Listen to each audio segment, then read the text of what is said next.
Welcome, everybody.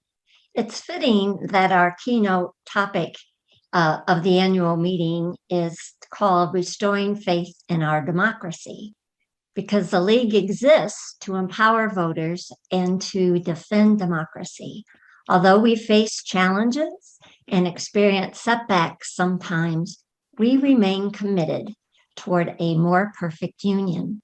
Irene Caudillo is the president and CEO of Centro, a nonprofit that works to strengthen community and improve the lives of Latinos and others through educational, social, and economic opportunities. Education is a key theme in Irene's life. I see her nodding. For example, as an entrepreneur right out of college, she created children and youth programs for nonprofit organizations. As the Minority Health Outreach Director for KCMO Health Organization, Irene educated health providers on how cultural beliefs and practices impact health practices.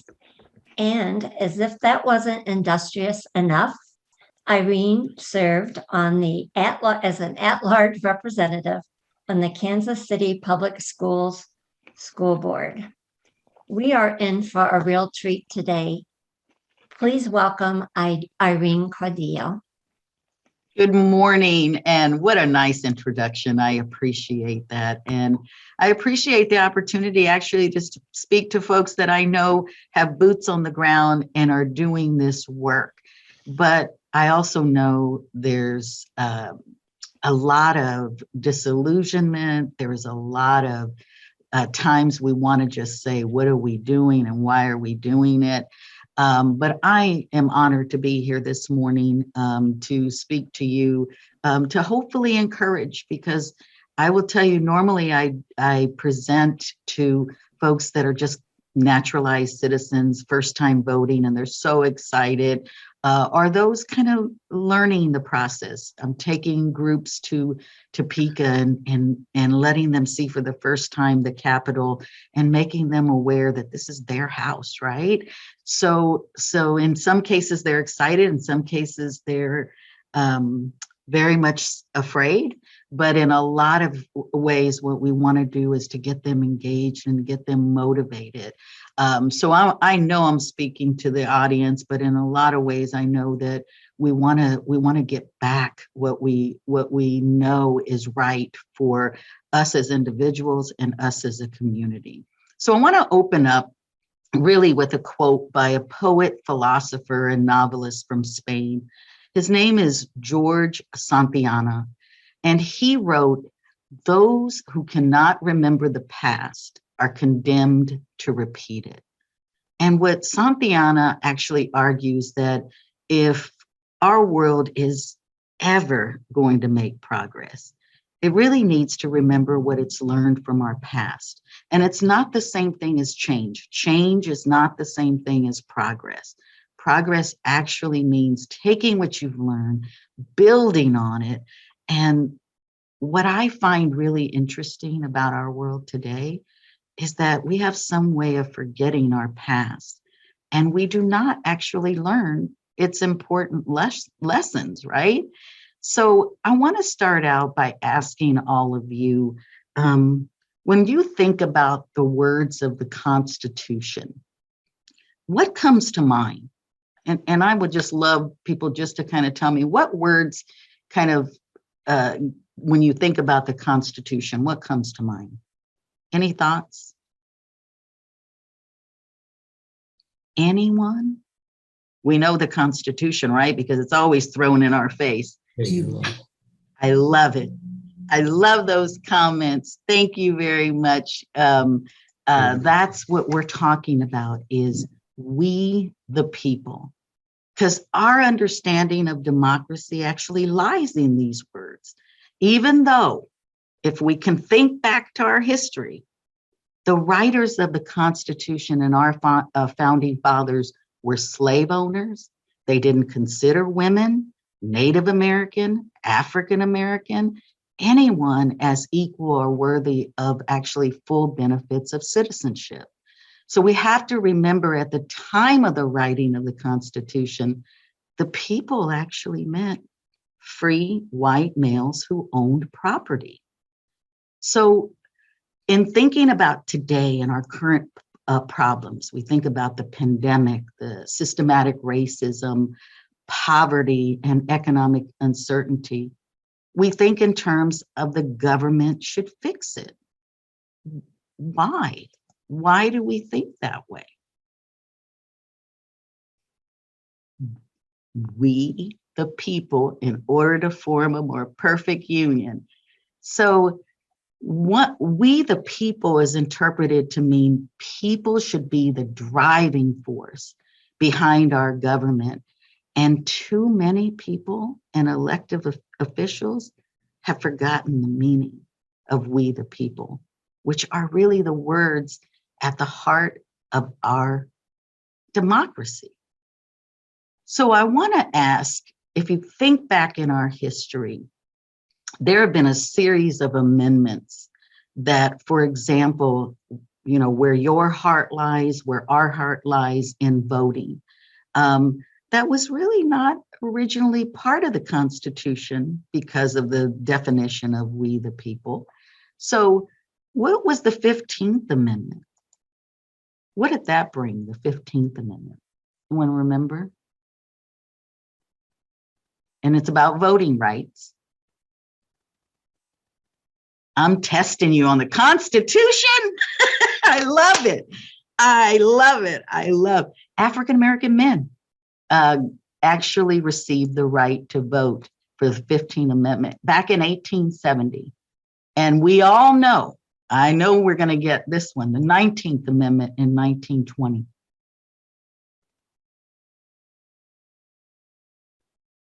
Women the right to vote. Us. I love it. I love it. Thank you for participating. So this goes on in its change because the Indian Citizenship Act, in 1924 gave Native Americans were granted the right to vote. We look at the 26th Amendment that dropped the age from 21 to 18 and older, the right to vote. And then we get to the Voting Rights of 1965, which we were still even fighting for that today, but it eliminated the instruments of voter suppression, such as literacy tests. So even though, again, we are moving and changing and building, why are we still today fighting for voting rights and seeing these legislation around suppression? But I want you to think about this from a historical perspective, because these changes happened because we stand on the shoulders of giants who fought before us and for us. And I see that in you and your group, because when I think about whose responsibility it is to fight for those coming behind us, it's us. So there are many historical examples of division and violence to actually destroy or even preserve democracy throughout this world. We've seen things in partisanship, war, governing authoritarians. I don't know if you remember more recent in our history, where we elected, and I say we very loosely, but we elected someone who said he stood for democracy, but seemed to be more authoritarian. And I think about where we were back in 2016, where we are now, and I think about where places and things have taught us, and some in our lifetime, right? So when I think of Germany and World War II, which was I'm not saying all of us in the lifetime, but when I think about what that showed us as far as lies and misinformation that led people to actually believe it was okay to kill someone that was different or other, right? The Cold War actually showed us the struggle for supremacy. And I'll take you back even as early, I always say, because it wasn't that far ago. But in the 1990s, Hungary actually showed some success in democracy, right? Their representatives and the government and major opposition parties came together and passed new election laws. Elections were free. But when you think about it, it was in a sense that their votes counted, but not openly fixed, right? So they were unfair. The government controlled the airwaves, the media companies were controlled. There were term limits on the Supreme Court justice that allowed for changes because they wanted to appoint people that were going to do and be who they were as a government. So what I say about Hungary and thinking about that history just as early as 1990s, calling it democracy did not make it democracy, as what it really proved was a hidden way to show an authoritarian state of governance. So let me ask this, was January 6th a surprise to you all? Did January 6th on our turf, in our country, at the Capitol, did it surprise you?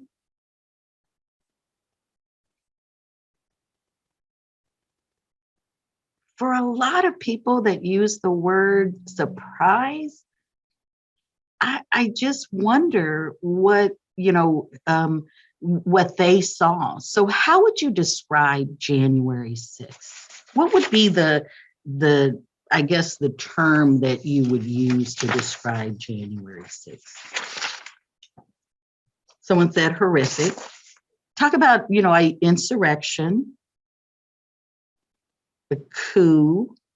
I've heard it described as domestic terrorism, or some people believe it was just a peaceful demonstration that had gone wrong. So it is not what happened on January 6th that's surprising. To me, it's the backsliding that should be surprising, disheartening, and that it shows us that we must act. We have to act. So if we've learned nothing from our history or from January 6th, it's to stay focused and to participate. We have to be engaged as people. So we're well aware, we know them, there are family members, there are neighbors, there are people in the community that even I work with every day.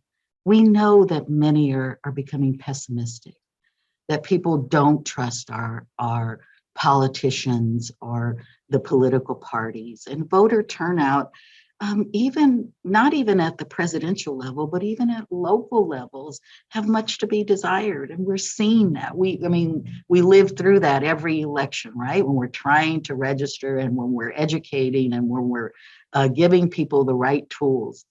But this actual pessimism, it actually denies the truth in all of us, that individual Americans have more political power than they realize.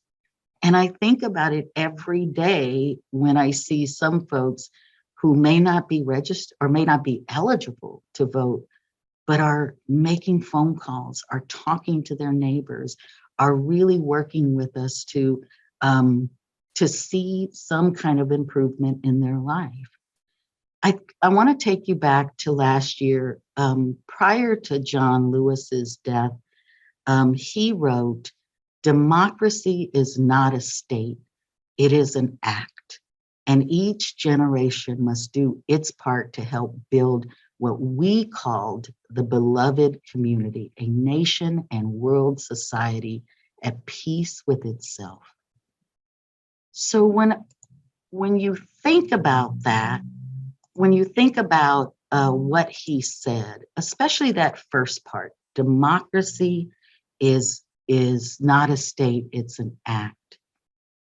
What do you think about? What do you think he meant?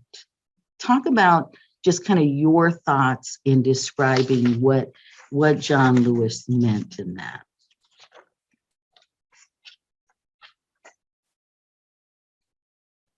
not a state, but an act.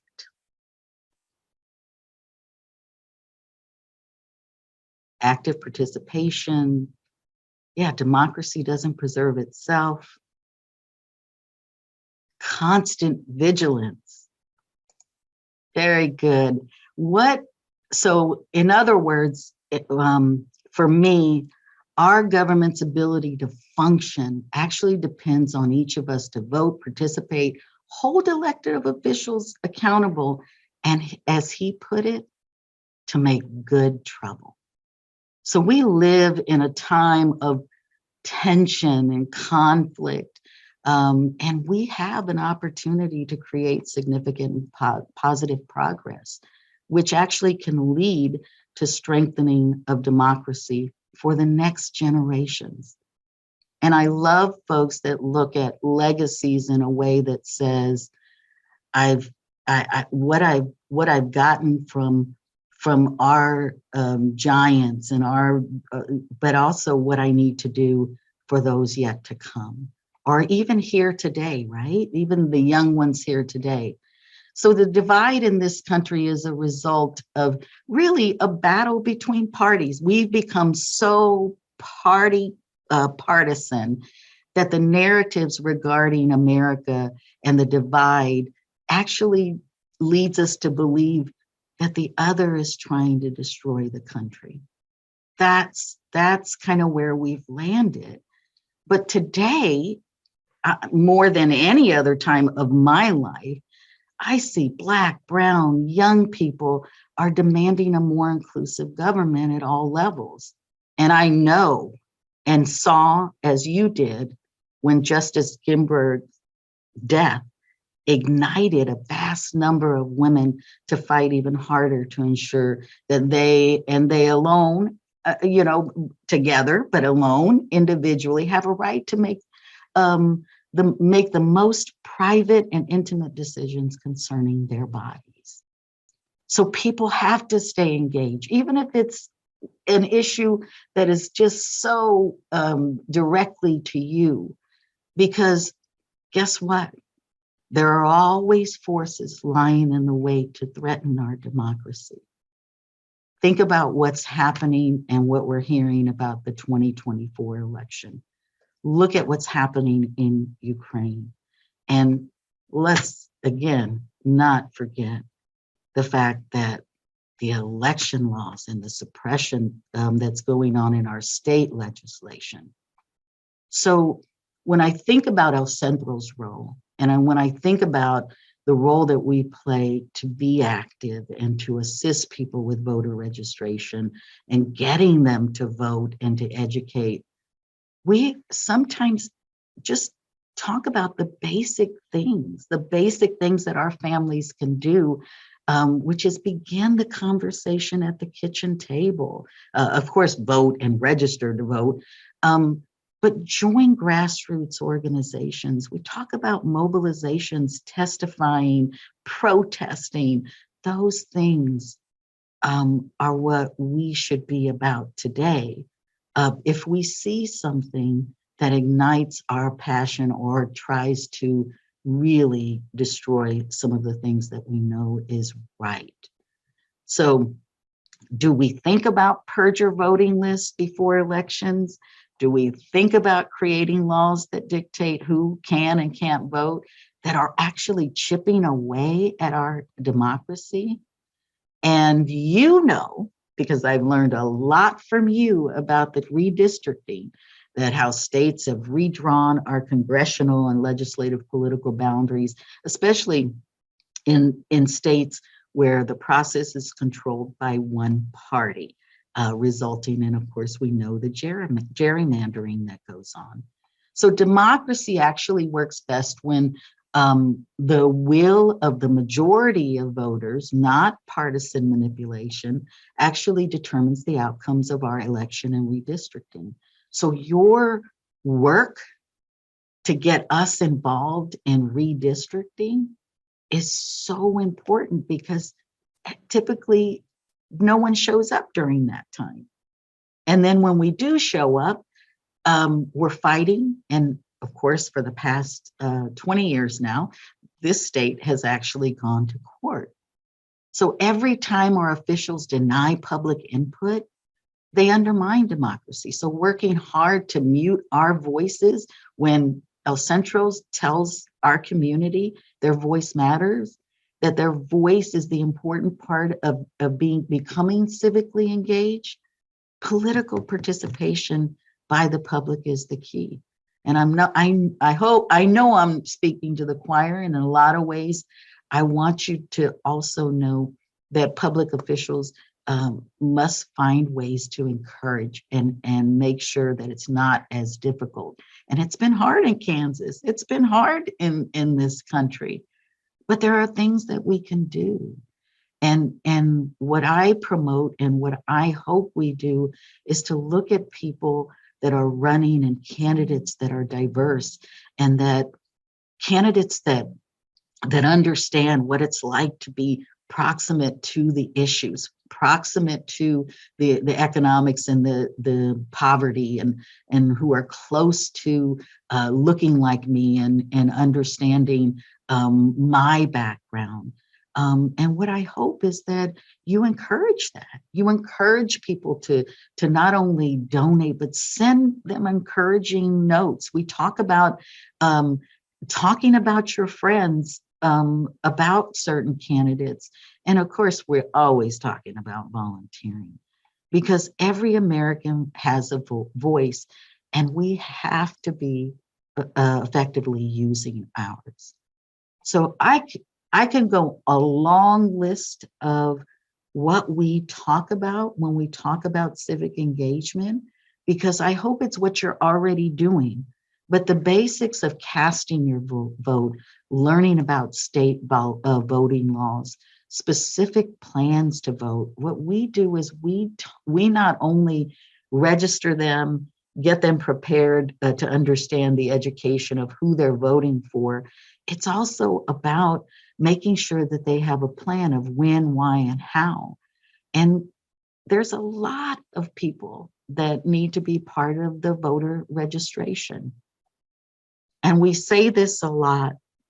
How many of you really believe this? And I just, it can be a yes or no, or it can be, we need to stop saying this, or we need to say this more. But what we often try to get people not to forget is what matters is not who you vote for. What matters is what happens in the world as a result. I like that much better than, doesn't matter who you vote for, just vote. But think about the result of your vote. Who is it? Who do they stand for? Because many times we don't educate ourselves in who that candidate really is. So I see some questions that I'll have to, I don't know if you want me to answer now or keep going, and then I'll answer at the end. But I am not seeing all of them, and I apologize if I missed some. But I'll go ahead. Irene, why don't we take a couple of questions just for the sake of time, because I know people are love to have their questions answered. One is, I've heard you say that whether or not we voted for the people who won the election, we are still represented by those in office. Right. It often doesn't feel that way. So how do we get people interested again? So, so one of the things in regard to, democratic government, and it is about communication, participation, and action, really between people in power and those that give them power. So whether you voted for someone or not, what we encourage and what is often the best, and I get this a lot. I'm going to tell you, I get people a lot. If they've been elected, we invite them to El Centro. They may not be on the same page, but I get a lot of people who get very upset because we have invited what they think is a candidate that's not, and I understand that. I understand that, but it takes some communication. We sign up for their newsletters. We give them every year our legislative agenda. We communicate. Even though sometimes in our faces, they're listening, they're responding, but they're never promising. You have to continue to have that conversation, to hold them accountable. We're always, I'm always kind of sending a message, disappointment that, you voted on this way. We hope you understand that, those that we serve are. So a lot of what I say is, it's never a candidate in Kansas. A lot of times it's never a candidate I vote for that we're often advocating to, but they're the ones in power that also need to hear the other side. Our elected officials often say to me, and probably to you, I hear a lot more from the other side, right? So we do phone banking, we do postcards, we ask them to email their ledger. We're always saying, make that, because to continue for elected officials to come back to us, that to say that they've heard more from the other side is one, disheartening. We don't know that it's true.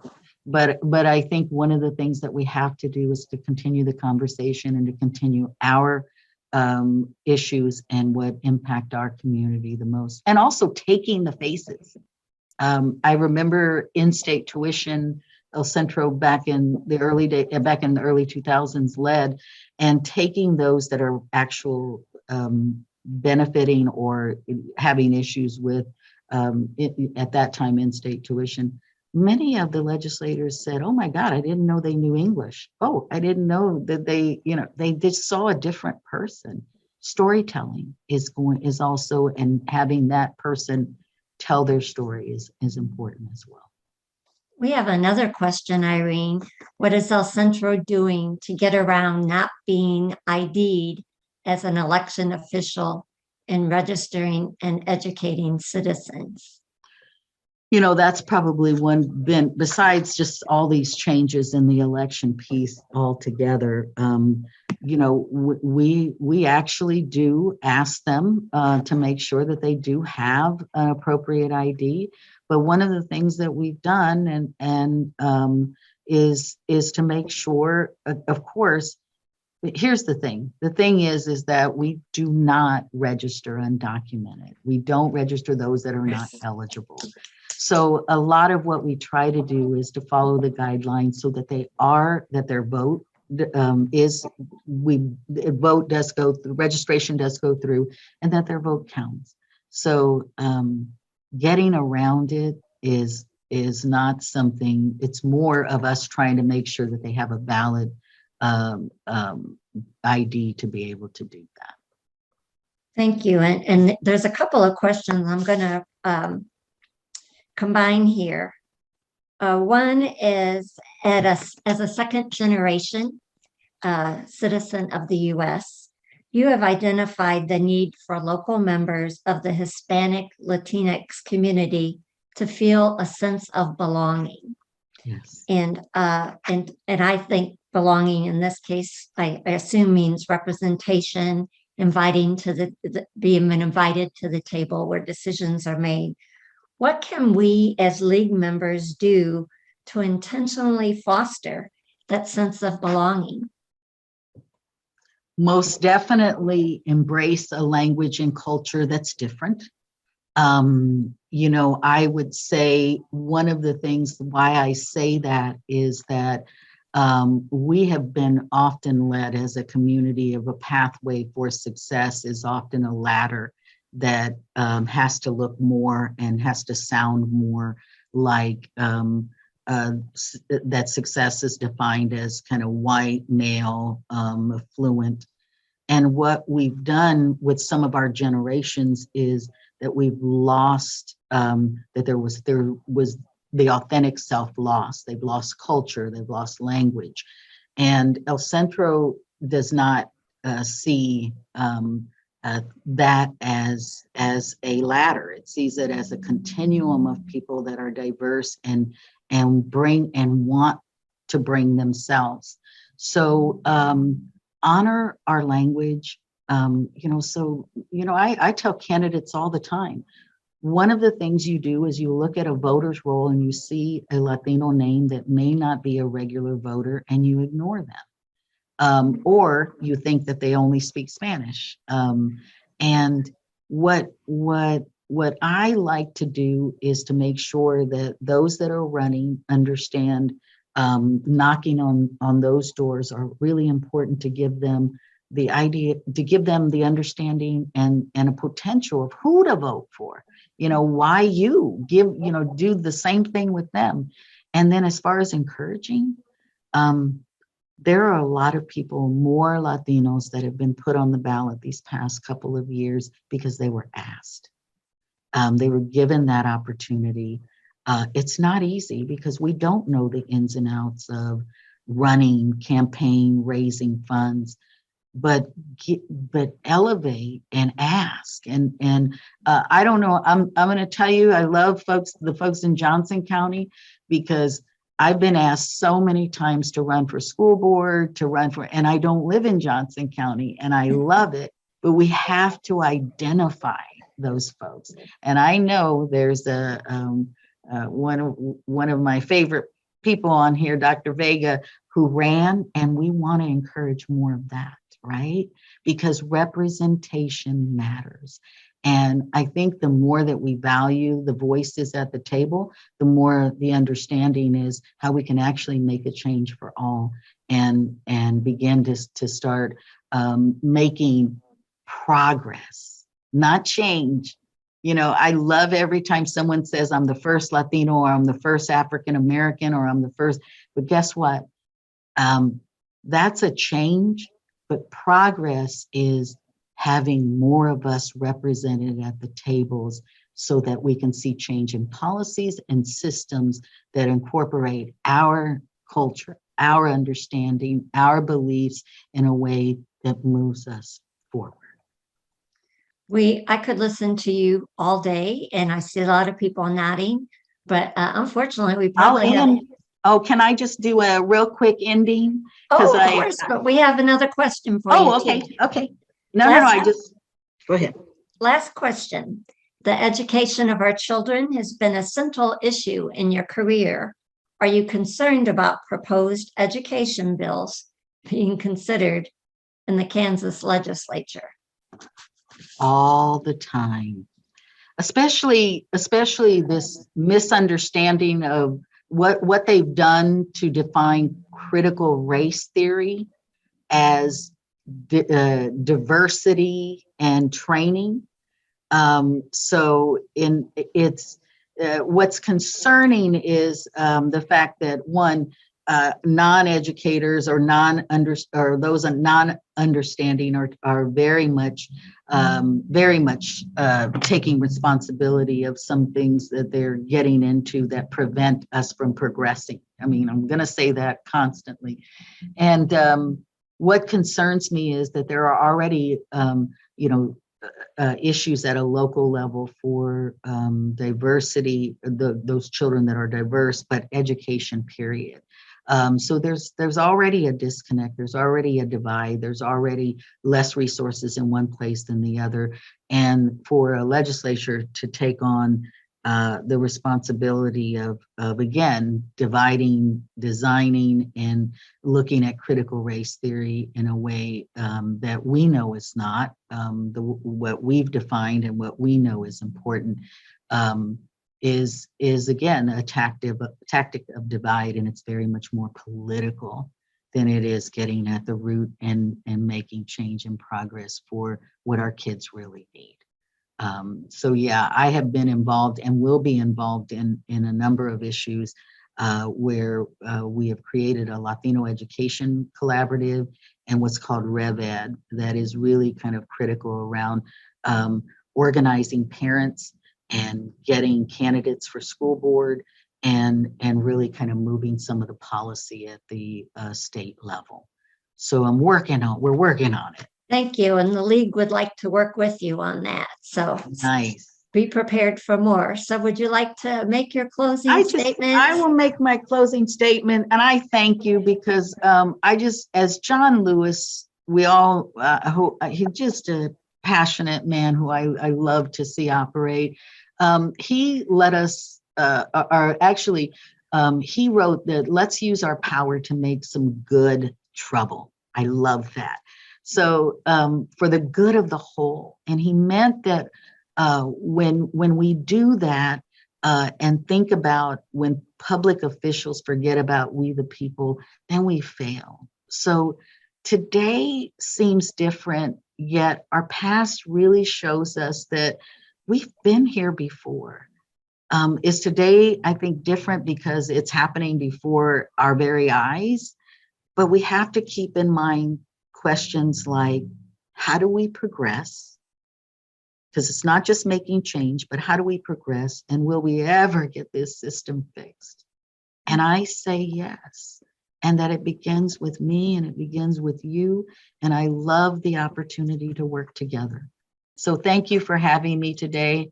Appreciate and value all that you do as a league. And thank you. Well, thank you, Irene, for your leadership, service, and your commitment to voters. And thank you for taking the time to talk with us this morning. We needed to hear that, and you've inspired us and reminded us of why this work is so important. So thank you.